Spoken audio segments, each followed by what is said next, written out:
So I've been working on my Alexa skill for the last few months now, and it's finally almost ready. So let's take a look. So I've got a TV and a Sky Q box, which are both currently turned off. I have my Alexa over there. And if I say, Alexa, ask D-Labs to turn living room on, it will automatically switch my TV on. It'll switch the Sky Q box on. It will tell the TV to go to HDMI 1, and it will also put on Comedy Central. So if you've just come in with a shopping or something, you just want the TV on, something playing straight away, it can do that. And we can also control these individually. So if I wanted to change the channel, I can say, Alexa, ask D-Labs for channel 212. Switch to channel. And it will just change to it. For some channels, it has some built in, so you don't even need to say the number. So we could say, Alexa, ask D-Labs for BBC One. Alexa, ask D-Labs for BBC One. And it'll switch to it. And there's a few more built in as well, so it could be like, Alexa, ask D-Labs for Comedy Central +1. And it does that, so we can, on the Sky Q box, we can turn it off and on, and we can also tell it what channel to go to. For the TV, we can turn that off and on, and we can also switch the input. So if I say, Alexa, ask D-Labs to switch to HDMI 2. Switch to HDMI 2. It will switch to HDMI 2. And what we are now looking at here is the little computer that I've got running, which controls all of this stuff and processes the Alexa commands. So you see I've got double monitor set up here. I'll come on to that one in a second. But we can also control stuff on this little computer. So if I'm at home, if I want to listen to some music, and I don't have a Spotify account, I don't have an Amazon Music account, I could say, Alexa, ask D-Labs to play Calvin Harris Giant on YouTube. And then, after a few seconds, I think it'll show on the TV rather than the other monitor. Now playing Oh, no, it's come on that one. Giant on YouTube. So yeah, you can get it to play songs on YouTube rather than through Spotify or Amazon Music. But like here, I'd want to watch this on my TV. I wouldn't want to watch it on that monitor there. So I could say, Alexa, ask D-Labs to move window to living room. And then it will automatically move the window. And as well, but the TV might not even be on, that monitor might not even be on. And the sound is coming through the TV at the moment, which we don't really want. So I can say, Alexa, ask D-Labs to play sound through echo.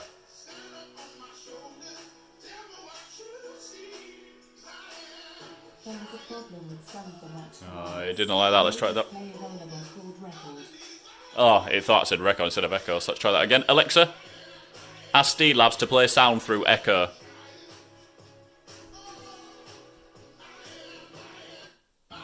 And now we've got the sound coming through the echo. So the TV doesn't need to be on. You can just come in and ask it to play music through YouTube, and it will just play straight away. So as long as the little computer's running with the software, it can play whatever you want. And the other thing that I was going to show you, so the whole idea of this second monitor is that when I've got a house, we want to have a monitor in the kitchen, flush against the wall, and we want to be able to see recipes on it and stuff. So I can say, Alexa, ask D-Labs to show me the recipe for spaghetti bolognese. And then, so it's showing it up on the living room TV again. But again, that's not a problem. We can say, Alexa, ask D-Labs to move window to kitchen. And there we go. We've now got this up on the kitchen monitor. But if you're cooking away, especially if we're cooking spaghetti bolognese on here, probably got bolognese all over your hands. Like you don't want to touch your mouse, but you need to scroll down. I can't see what's on the rest of it. So we can say, Alexa, ask D-Labs to scroll down. And then it'll automatically scroll it down for you. Which is pretty nice, pretty nifty. So there's a whole bunch of other functions as well you can do. So you can, if you are in the kitchen cooking away, well then you'd probably want to see what's playing, the YouTube video. So if we say, Alexa, ask D-Labs to... Oh no. Sorry, I don't And remember that there's another command. So at the moment, this is set as the active window. So if I ask Alexa to move the window, it would move the recipe window, which we don't want. We want to move the YouTube window. So if I say, Alexa, ask D Labs to focus YouTube.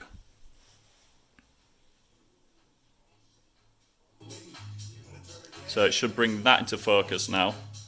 There might be another command. I can't remember. I'm just going to try it, see what happens. Alexa, ask D Labs to move window to kitchen. Yep. Oh, there we go. And it's moved it into the kitchen. Alright, so we're watching it, but we're cooking away. But we want to get back to the recipe. We need to do that so you can bring the recipe back into focus. Again, just by saying, Alexa, ask D Labs to focus recipe. And then it'll bring the recipe back into focus. It's quite nifty as well. And then the other functions you've got, so like if you wanted to stop the music as well, you'd be like, Alexa, ask D Labs to close active window. Oh, so this will close the recipe. And if you want to close YouTube, you just say it again. Alexa, ask D Labs to close active window. Oh, it's the active window I've got to say. Alexa, ask D Labs to close the active window. And then it closes it. So for the desktop control, so there's 3 modules. There's one for the TV, one for the Sky Q box, and one for desktop. So desktop control, we can open music, we can open YouTube, play music through that. You can choose your specified playback device, so either the TV or the Echo, or whatever you've got plugged in. You can bring up recipes, you can scroll up and down, you can close them and move them between screens. I'll show you a bit more about how you set all that up in a second. For the TV, we can turn it off and on, and we can change the input. And for the Sky IQ box, again, we can turn it off and on, and we can change the channel. So that's what I can do, and I'll show you now. I'll go to some of the more technical details. So it all works by running this bit of software here. So you've got some settings. So you input your username, password or something after you've created an account. You then have a bunch of module settings. Just let me hide it, some information. So how it works for the YouTube and recipes is it searches Google with whatever you've said. So if you're searching for a song, it'll search what you said plus YouTube at the end. It will then select the first link it finds and open it. But for the same with the recipe, it will search for what you've found, for what you ask for, and it will put recipe at the end of that. And whatever the first link is, it will return. To get that working though, you have to have a Google developers account, and you need to set up an API key and an engine ID, which I don't want you seeing on mine. So that's what those bits are. And then here is where it will detect what devices you've got plugged in. So you can see for the monitors, it's detected I've got a Sony TV and my Samsung 24. And this is where you name them. So when I said to move windows to living room or kitchen, it's whatever I've named them here. So if you've got multiple windows, you can name whatever you want, and that's what you have to say in order for it to move to that particular display. And again, it's for the same with the speakers. When I asked to play the output through Echo, is because I'd named my Alexa as Echo, and again I've named my living room TV as TV. So if you said change audio to TV, it will change it to that. But again, it doesn't matter how many playback devices you've got installed. It'll show them all here, and this is where you can decide what to call them. It's got some other things as well. So it's got like screensavers. So if nothing's been used, you can get some stuff to add on there. But they're just the settings for the desktop control. I mean, the settings you need for like the Sky box control, you just need to enter the IP address. Same with the Sony Bravia control module. You need to enter the IP, and you also need to set up a passkey for your Sony Bravia, which is the settings you've entered there. And then what happens is, so you connect. So on this, see, I'll show you a bit the full screen here. So on this left side is all the different commands that this bit of software will recognise when you say to Alexa. You can see there, so there's where I asked for Comedy Central, any Sky channel, I've got test intent, turn living room on and off, BBC, got my YouTube, move active windows, change TV input. Got one called party mode as well, which I'll save till last, which is quite nice. So these are all the different things you can say to Alexa. And then what happens is, to get this set up and running. So let's do the living room turn on intent. It then shows you all the modules you've got installed. So I've got my desktop interaction, my Sky, my Sonia. You select one of them. It will show you all the commands available in that module, and then you can select these and you click add, and then these are what the commands that will get executed once the Alexa command is sent to this bit of software. So you can see for my living room turn on intent, I turn on the TV, I turn on the Sky Q box, I then set a delay of 3 seconds. That's because if you send a command straight after turning it on, it doesn't always register. So I power them both on, I wait 3 seconds, I then tell it to go to HDMI 1. When you first turn the Sky Q box on, it automatically goes to the program guide, which we don't want, so I click the go back button. I then wait another half a second, and I then tell it to go to Comedy Central. And that's probably the most complicated one. I mean, yeah, so for the turn off intent as well, I just tell the TV to turn off and the Sky Q box to turn off. So you can stack commands. I say a lot of these are just one-to-one mapping stuff. So like for my YouTube intent, it's using my desktop control, and that's just got one command in there, my desktop YouTube intent. And so that's how the software works, and that's how you set up command mappings and stuff. But yeah, if we were to go a bit more technical details, how this all works is that you say something to Alexa. Alexa then, shut up, Alexa. Alexa then sends whatever you said off to Amazon, deciphers what you, on their web servers, deciphers what you said. That then gets sent to my web server. And once my web server receives it, it's sent with an access token. So when you register with the website that's needed for this, which I can show you now. Is it this? I don't know if it's this. Let's see if this works.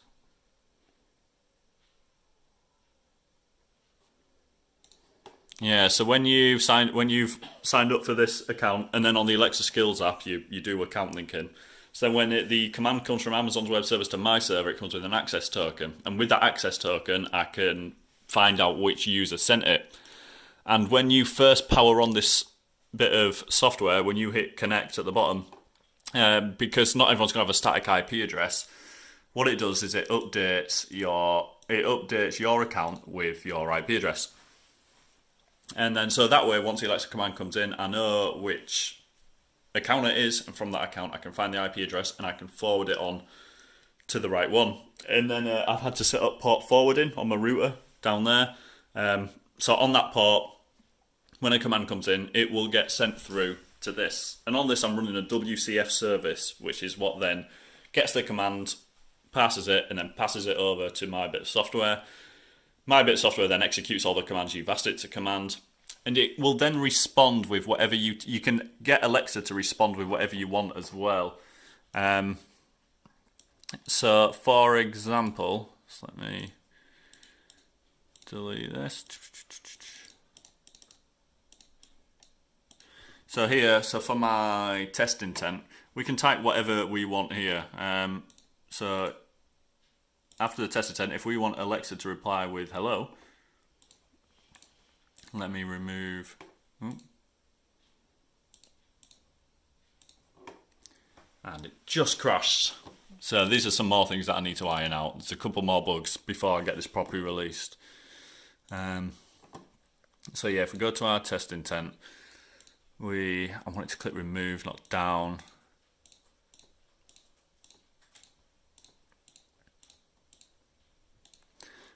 So yeah, we just on the test intent, Alexa should just reply with hello. Click save. On here, click connect. Wait for it to connect. It should update the IP address.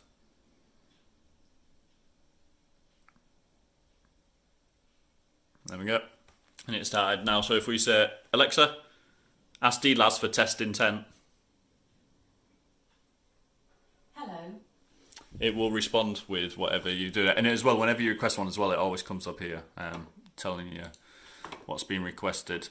So yeah, you can get Alexa to respond with whatever you want. I say a lot of the desktop control stuff, that all works with just using the Win32 API. So like for pulling in the device names of all the monitors you've got attached, for pulling in the sound devices as well as changing the default sound device. All that's done with the Win32 API. With Chrome though, how I've got that to work is that I've had to create a Chrome extension. Because when you're running a Chrome processor, only one of those threads actually has a main window handle, so you can't control multiple windows. So I had to create my own extension there, and then the desktop module on here communicates with this extension, and this extension is what allows you to change tab URLs, open new tabs, close windows, do whatever you want. So that's how that bit works. With the TV, it's a Sony Bravia, and that has its own little REST service running on it, so I can send JSON requests to it to change the TV input, change it off and on. And with the Sky key box as well underneath, I can simulate key presses on the remote with that, just by using a network stream and sending bytes of data to it. So yeah, any button you can press on the remote is something I can simulate for the Sky key box.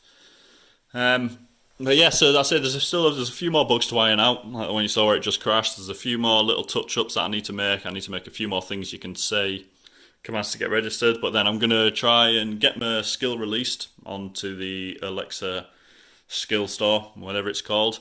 And then hopefully, fingers crossed, be able to use it. Cheers.